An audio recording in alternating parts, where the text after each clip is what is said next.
Yes.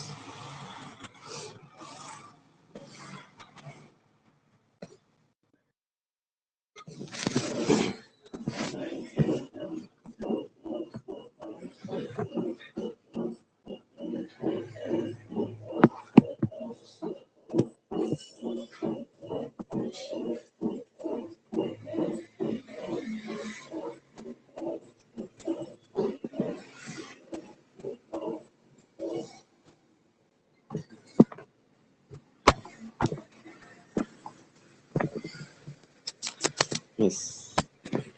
Voice clear கேக்குதுங்களா? Screen விசிபிளா இருக்கா?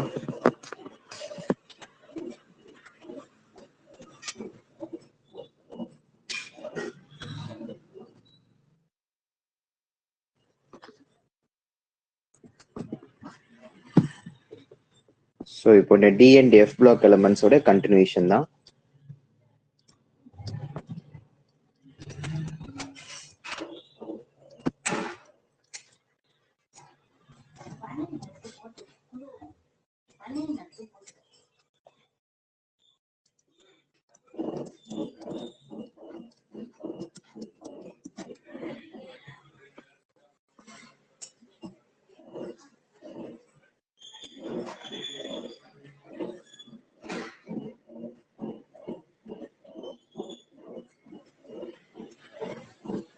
ஓகே, ஸோ இப்போ நம்ம ஆல்ரெடி வந்துட்டு இந்த டி அண்ட் எஃப் எலமெண்ட்ஸோடைய பேசிக் இன்ட்ரொடக்ஷன் பார்ட்டை வந்து நம்ம ஃபினிஷ் பண்ணியிருந்தோம்.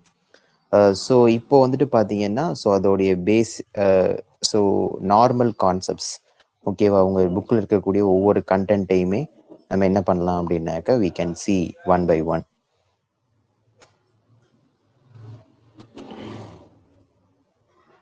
ஓகே, ஸோ இப்போ ஃபர்ஸ்ட் வந்துட்டு பார்த்தீங்கன்னா அட்டாமிக் ரேடியஸ் அப்படின்னா என்னன்றதை பார்க்குறோம்.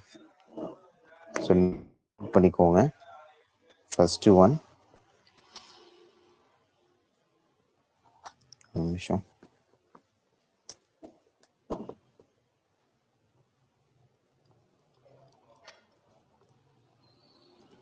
Atomic radius. Okay, so atomic radius அப்படிங்கிறது நமக்கு எதெல்லாம் வந்துட்டு மீன் பண்ணுறாங்க அப்படின்னாக்க, first of all atomic radius அப்படின்னா என்ன, ஒன்றும் இல்லை, ஒரு ஆட்டத்தோடைய ரேடியஸை பற்றி சொல்கிறது தான் வந்துட்டு பார்த்தீங்கன்னா அட்டாமிக் ரேடியஸ். இப்போ ஒரு atom, so whatever if you take spherical shape that is S orbital, if you take dumbbell shape that is p orbital, if you take double dumbbell shape that is d orbital. So if you take any one of the orbital, each and every orbital having some specific radius. ஓகேவா, so அந்த ரேடியஸை தான் அவங்க என்ன சொல்றாங்கன்னா atomic radius அப்படின்னு சொல்றாங்க. ஓகேவா, so அது என்ன எலமெண்ட்டுக்கு வேணாலும் இருக்கலாம். ஸோ அட்டாமிக் ரேடியஸை பொறுத்த வரைக்கும் நம்ம பீரியாடிக் டேபிள்ல எஸ்பெஷலி நம்ம டி பிளாக் எலமெண்ட்ஸ்ல லெஃப்ட் டு ரைட், ஓகேவா, லெஃப்ட் டு ரைட் மூவ் பண்ணும்போது அந்த அட்டாமிக் ரேடியை எனக்கு என்னவாகுது அப்படின்னா ஃபர்ஸ்ட் வந்துட்டு ரொம்ப கம்மியாகுது, விச் மீன்ஸ் ரொம்ப டிக்ரீஸ் ஆகுது. தென் அகைன் வந்துட்டு பாத்தீங்கன்னாக்க சடனா ரொம்ப டிக்ரீஸ் ஆகுது. ஓகேவா, அது ஃபர்ஸ்ட் வந்துட்டு ஸ்லோவா டிக்ரீஸ் ஆகி ரொம்ப அதிக லெவல்ல டிக்ரீஸ் ஆகுது. தென் அதுக்கப்புறம் ஸ்லோவா என்னவாகுது அப்படின்னாக்க இன்க்ரீஸ் ஆகுது. ஓகேவா, இது வந்துட்டு எங்க அப்படின்னா ஃப்ரம் லெஃப்ட் டு ரைட்ல. ஓகேவா, ஸோ அதை இப்போ எழுதிக்கோங்க. ஆஸ் ஒவ்வொரு பாயிண்ட்டையுமே கேர்ஃபுல்லா நோட் பண்ணுங்க. As we move from left to right, atomic radii என்னவா இருக்குன்னு சொல்றாங்க, ஃபர்ஸ்ட் டிக்ரீசஸ். ஸோ ஃபர்ஸ்ட் என்னவாகுது அப்படின்னாக்கா it will decreases.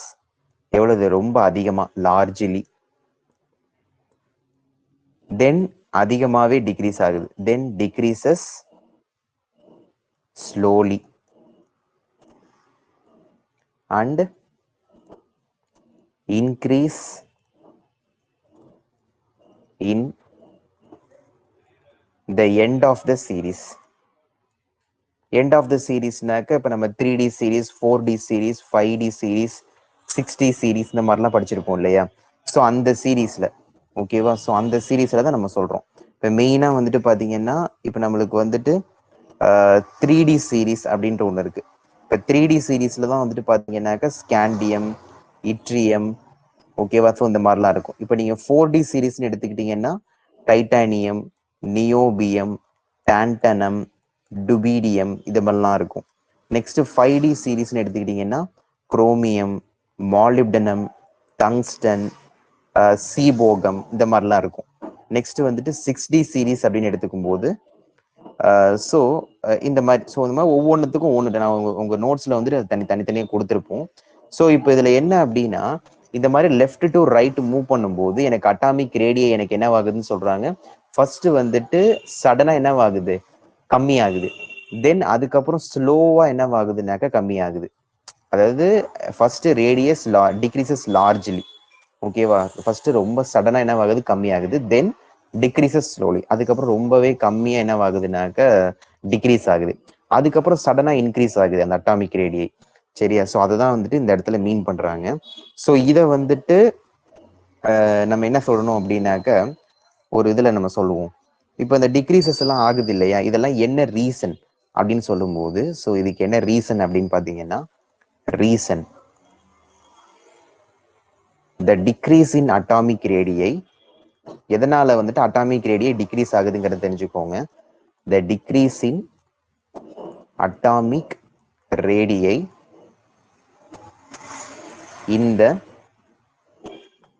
Beginning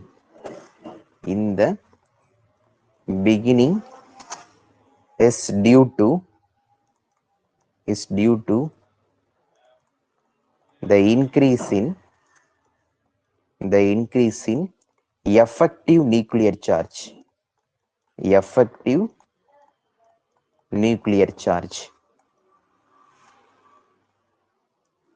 with increase in atomic number.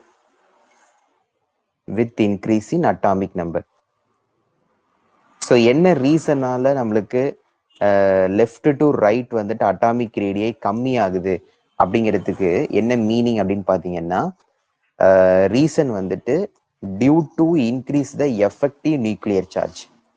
So அந்த எஃபெக்டிவ் நியூக்ளியர் சார்ஜ் எனக்கு என்ன ஆகுது அப்படின்னு பார்த்தீங்கன்னா இன்க்ரீஸ் ஆகுது. எஃபெக்டிவ் நியூக்ளியர் சார்ஜ்னா என்ன மீனிங்னா அதோட நம்பர் ஆஃப் எலக்ட்ரான்ஸ், ஓகேவா? அந்த நம்பர் ஆஃப் எலக்ட்ரான்ஸ் தான் நம்ம என்ன சொல்றோம்னாக்க எஃபெக்டிவ் நியூக்ளியர் சார்ஜ்னு சொல்றோம். தென் அட்டாமிக் நம்பரும் இன்க்ரீஸ் ஆகுது. ஸோ இதெல்லாம் வந்துட்டு இருக்கிறதுனால தான் ஆட்டோமேட்டிக்கா அட்டாமிக் ரேடியை உங்களுக்கு என்ன ஆகுதுனாக்க கம்மியாகுது. இப்போ நீங்க கேட்கலாம், ஓகே சார், இப்போ சப்போஸ் வந்துட்டு பாத்தீங்கன்னா எலக்ட்ரான்ஸ், இப்போ நீங்க ஃபார் எக்ஸாம்பிள் நீங்க இப்போ இந்த ஸ்கேண்டியத்தையும் டைட்டானியத்தையும் கம்பேர் பண்ணும்போது இப்போ லெஃப்ட் டு ரைட் இப்போதான் மூவ் பண்றேன். இப்போ ஸ்கேண்டியத்துக்கு அட்டாமிக் நம்பர் 21, டைட்டானியத்துக்கு அட்டாமிக் நம்பர் 22. ஓகே, ஸோ ஸ்கேண்டியத்தை கம்பேர் பண்ணும்போது டைட்டானியத்துக்கு it's having one more electron increases, கரெக்டா? ஸோ ஸ்கேண்டியத்துல only 21 electron, which means atomic number means nothing but 21. Then if you compare with டைட்டானியத்துக்கு பார்த்தீங்கன்னாக்க it's having only 22. Okay, so ஸ்கேண்டியத்துக்கு 21 தான், டைட்டானியத்துக்கு 22. அங்கே டைட்டானியத்தில் எனக்கு ஒன் மோர் எலக்ட்ரான் எக்ஸ்ட்ரா இருக்கு as compare to scandium. So இந்த மாதிரி எஃபெக்டிவ் நியூக்ளியர் சார்ஜ் எனக்கு என்ன ஆகுது அப்படின்னாக்க இதுதான் இன்க்ரீஸ் ஆகுதுங்கிறாங்க. இப்படி இன்க்ரீஸ் ஆகும்போது ஆட்டோமேட்டிக்கா ஒரு ஆர்பிட்டால்ஸ்ல அவங்களால என்ன பண்ண முடியாதுன்னாக்க விச் மீன்ஸ் அந்த இடத்துல வந்துட்டு லைக் எலக்ட்ரான்ஸை நீங்க அதிகமா அந்த இடத்துல போட்டு டம்ப் பண்ணும்போது அந்த ரேடியஸ் எனக்கு என்ன ஆயிடுது, கம்மி ஆயிடுது. ஓகேவா? ஸோ இதுதான் வந்துட்டு மேஜரான reason. Okay, so this is reason. So இது ஒரு பாயிண்ட் சொல்லிட்டாங்க. நெக்ஸ்ட் அடுத்தது என்ன சொல்றாங்கன்னு பார்ப்போம். Next point, in the end of the series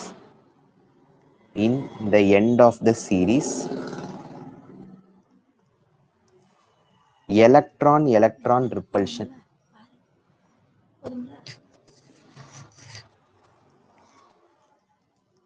electron repulsion உங்களுக்கு என்ன ஆகுது, அங்க நடக்குதுங்கிறாங்க, takes place. So the size of the atom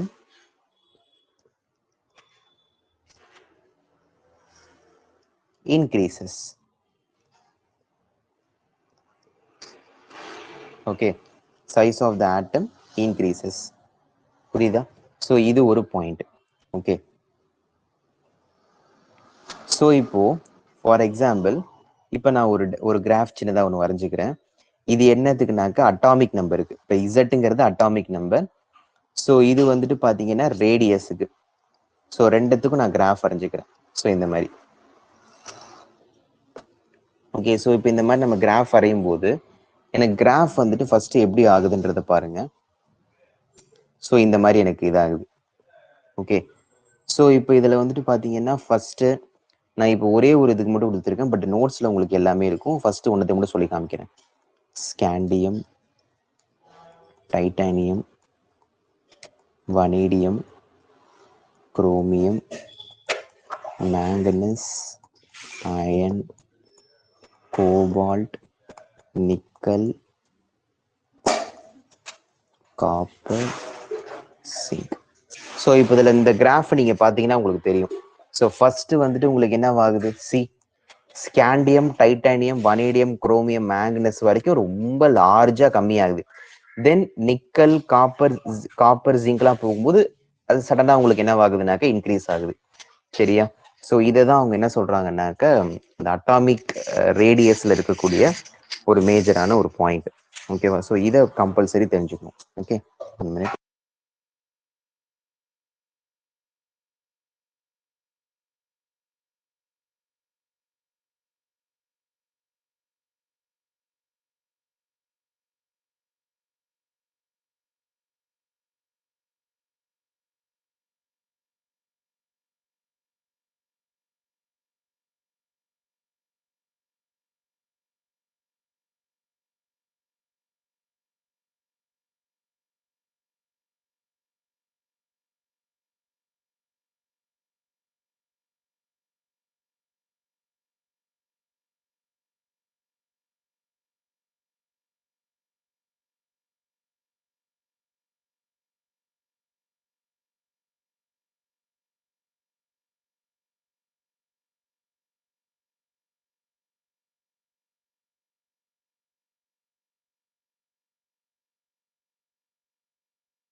okay, so sorry for that, technical இஷ்யூங்கிறதுனால கொஞ்சம் மேக் பண்ண முடியல. ஓகே, ஸோ இப்போ நம்ம இப்போ என்ன பண்ணோம்னாக்கா அட்டாமிக் ரேடியஸ் வந்துட்டு பார்த்தோம். இப்போ நெக்ஸ்ட் அடுத்தது என்னன்னாக்கா அயானிக் ரேடியஸ். ஸோ இப்போ அயானிக் ரேடியஸ் அப்படிங்கிறது என்ன சொல்லுது அப்படின்னா, இது ஒன்றும் இல்லை. இப்போ அட்டாமிக் ரேடியஸுங்கிறது இப்போ for example if you take iron, இது வந்துட்டு ஆட்டம், இதுல வந்துட்டு அட்டாமிக் ரேடியஸை பத்தி தான் பேச முடியும். இப்போ இதே வந்துட்டு Fe+2 எடுத்துக்கிட்டீங்கன்னா இது அயான், கேட்டயான் இருக்கு பாருங்க. அப்ப இங்க வந்துட்டு அயானிக் ரேடியஸை பத்தி தான் பேச முடியும். சரியா? இப்போ அயானிக் ரேடியஸை பொறுத்த வரைக்கும் in general, suppose ions are in same oxidation state, ions of the same oxidation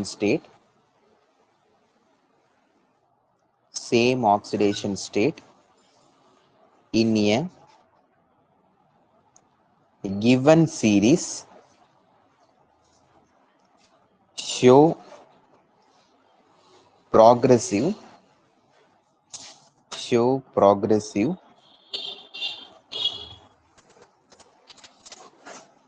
decrease in radius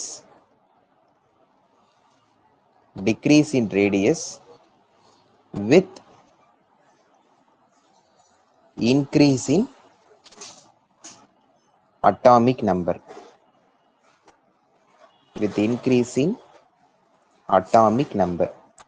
எதனாலனா due to increase in effective nuclear charge.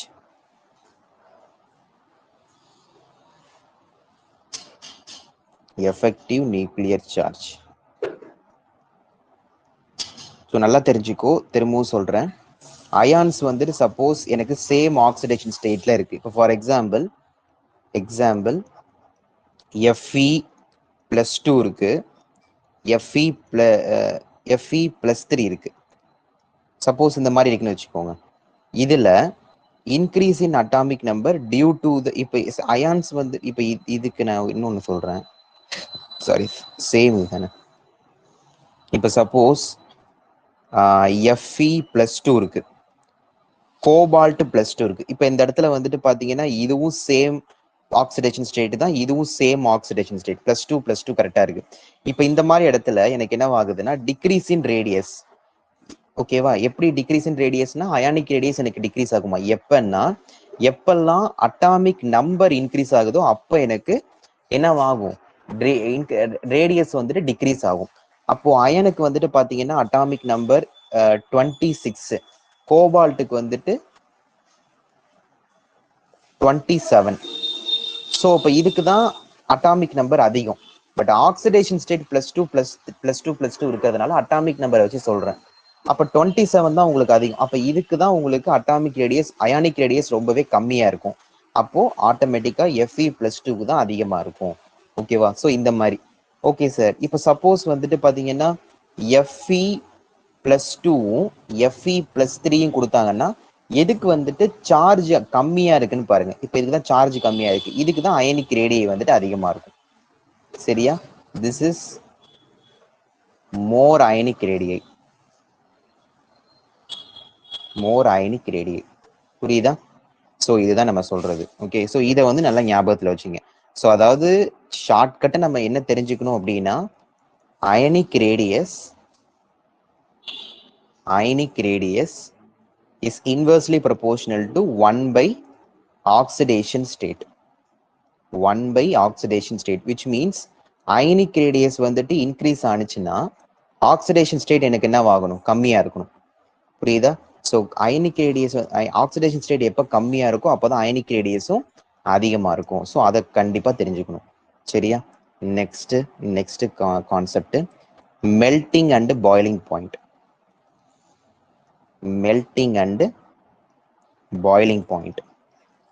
So melting and boiling point கம்ப்ளீட்டா நம்ம எதை பத்தி பேசுவோம்? இப்போ ஃபர்ஸ்ட் நான் எதை பத்தி பேசியிருந்தேன்னா ஃபர்ஸ்ட் அட்டாமிக் ரேடியஸை பத்தி பேசியிருந்தேன். ஓகேவா?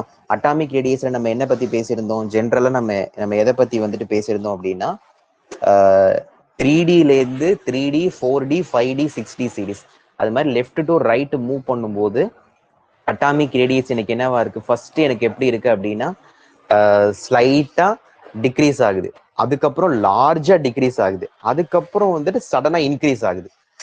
இதெல்லாம் என்ன ரீசன் அப்படின்னா due to increase in effective nuclear charge and atomic number. இதனாலதாங்கிற மாதிரி பார்த்தாச்சு. அடுத்தது அயானிக் ரேடியஸ். அயனிக் ரேடியஸை பொறுத்த வரைக்கும் நம்ம சப்போஸ் எனக்கு ரெண்டு ஆட்டத்துக்கும் இப்போ இந்த மாதிரி வந்துட்டு பார்த்தீங்கன்னா, ஸோ இப்போ இந்த ரெண்டு ஆட்டத்தில் same atomic number, same oxidation state இருந்துச்சுன்னு வச்சுக்கோங்க. அட்டாமிக் நம்பர் இல்ல, சேம் ஆக்சிடேஷன் ஸ்டேட், அதாவது இங்கேயும் +2 இருக்கு, இங்கேயும் +2, பட் வேற வேற ஆட்டம். இந்த மாதிரி சேம் ஆக்சிடேஷன் ஸ்டேட் இருந்துச்சுன்னா அட்டாமிக் நம்பர் எந்த எலமெண்ட்டுக்கு கம்மி அப்படிங்கிறத பாருங்க. அயனுக்கு 26, கோபால்ட்டுக்கு 27, அப்போ இதுக்கு தான் கம்மி. அப்போ எந்த எலமெண்ட்டுக்கு அட்டாமிக் நம்பர் ரொம்ப கம்மியா இருக்கோ அதோட அயனிக் ரேடியஸ் தான் ஹையரா இருக்கும். இது எப்ப நீங்க இந்த ரூலை யூஸ் பண்ணணும்னா, if the different element having same oxidation state. ஓகேவா, ரெண்டு டிஃப்ரெண்ட் எலமெண்ட்ல சேம் ஆக்சிடேஷன் ஸ்டேட் இருந்துச்சுன்னா then you have to do in this rule. Suppose if the two element, இப்போ சப்போஸ் வந்துட்டு ரெண்டு எலமெண்ட் வந்துட்டு சேம் எலமெண்டா இருக்கு பட் டிஃப்ரெண்ட் ஆக்சிடேஷன் ஸ்டேட்ல இருக்குன்னா எந்த எலமெண்ட் கம்மியான ஆக்சிடேஷன் ஸ்டேட் இருக்கோ அதுக்கு தான் அயனிக் ரேடியஸ் அதிகமா இருக்கும். இப்போ மெல்டிங் அண்ட் பாய்லிங் பாயிண்ட் வந்து பத்தி நம்ம படிக்கும்போது இதுல அவங்க என்ன மீனிங் சொல்றாங்க அப்படின்னா, யூஸ்வலா ஃபர்ஸ்ட் வந்துட்டு மெல்டிங் பாயிண்டா இருக்கட்டும், பாய்லிங் பாயிண்டா இருக்கட்டும், ஃபர்ஸ்ட் வந்துட்டு உங்களுக்கு என்னவாகும், இன்க்ரீஸ் ஆகும். சரியா, ஃபர்ஸ்ட் வந்துட்டு 3Dலேருந்து 6D சீரீஸ் வரைக்கும் ஃபர்ஸ்ட் இன்க்ரீஸ் ஆகுது, அதுக்கப்புறம் டிக்ரீஸ் ஆகும். இதான் நடக்குது. ஃபர்ஸ்ட் சடனா என்னவாகுது, இன்க்ரீஸ் ஆகுது, தென் சடனா டிக்ரீஸ் ஆகுது. இதெல்லாம் என்ன ரீசன் அப்படின்னா, due to increase and decrease the number of unpaired electrons. Unpaired electrons வந்துட்டு அதிகமாகிறதும் கம்மியாகிறதும், அன்பேர்டு எலக்ட்ரான்ஸ்னாக்க தனித்தனியா, ஸோ இந்த மாதிரி தனித்தனியா எலக்ட்ரான்ஸ் இருக்கிறதுனால அந்த இடத்துல ஸ்ட்ரென்த் ஆஃப் த பாண்ட் வந்துட்டு usually depends upon the number of electrons unpaired. ஓகேவா, இதை பொறுத்து தான் இருக்கும். ஸோ அப்போ இதை எழுதிக்கோங்க. First increase and then decrease. என்னதுன்னா மெல்டிங் அண்ட் பாய்லிங் பாயிண்ட் ரெண்டுமே due to increase and decrease the number of unpaired electrons. Number of unpaired electrons. So இதை பொறுத்து அமையும் அப்படிங்கிறாங்க. ஸோ ஃபர்ஸ்ட் ரொம்ப அதிகமாகும், அதுக்கப்புறம் ரொம்ப கம்மியாகுது. இதெல்லாம் என்ன ரீசன் அப்படின்னு பார்க்கும்போது, because the strength of bond வந்துட்டு எதை depend பண்ணியிருக்கும்னா, depends on number of unpaired electrons. ஓகேவா, இதை பொறுத்து உங்களுக்கு இருக்கும். சரியா, ஸோ இதை வந்துட்டு பக்காவா தெரிஞ்சுக்கணும். ஸோ இதெல்லாம் எதெல்லாம் இருக்கு அப்படிங்கிறது எழுதிக்கோங்க.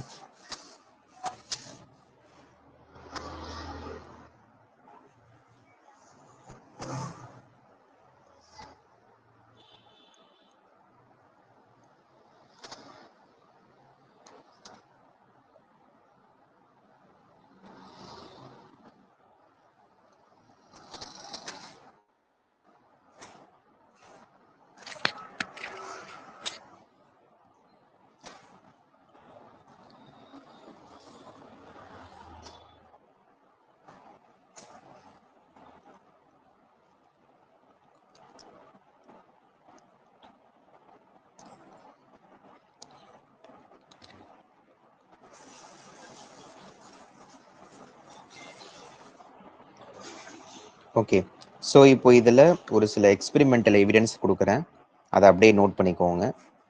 ஸோ இதில் என்ன சொல்கிறாங்க அப்படின்னா, இருக்கிறதுலையே டங்ஸ்டன், மாலிப்டனம், ருத்தீனியம், குரோமியம், இவங்க எல்லாருக்குமே வந்துட்டு பார்த்தீங்கன்னா it's having high melting point and boiling point. இந்த 4 எலமெண்ட்டுக்கும் வந்துட்டு பார்த்தீங்கன்னாக்கா அதிகமான மெல்டிங் அண்ட் பாய்லிங் பாயிண்ட் வந்துட்டு இருக்கும். இருக்கிறதுலே வந்துட்டு பார்த்தீங்கன்னா hafnium and zirconium, titanium, manganese, so இவங்க எல்லாருக்குமே வந்துட்டு பார்த்தீங்கன்னாக்கா லோ மெல்டிங் பாயிண்ட் இருக்கும். And boiling point also. சரியா? ஸோ இந்த பாயிண்ட்லாம் வந்துட்டு ரொம்ப பெக்குலியரா தெரிஞ்சுக்கணும். ஏன்னா இந்த மாதிரிலாம் ஒரு சில எலமெண்ட்லாம் கொடுத்துட்டு which one is having high melting point அந்த மாதிரிலாம் கொஸ்டின்ஸ் கேட்பாங்க.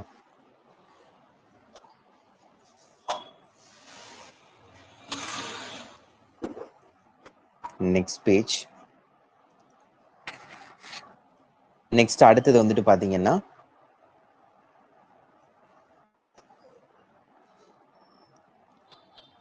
மெட்டாலிக் கேரக்டரை பத்தி படிக்கணும்.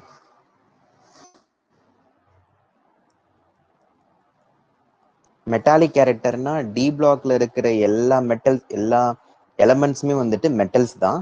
பட் எதெல்லாம் வந்துட்டு மெட்டாலிக்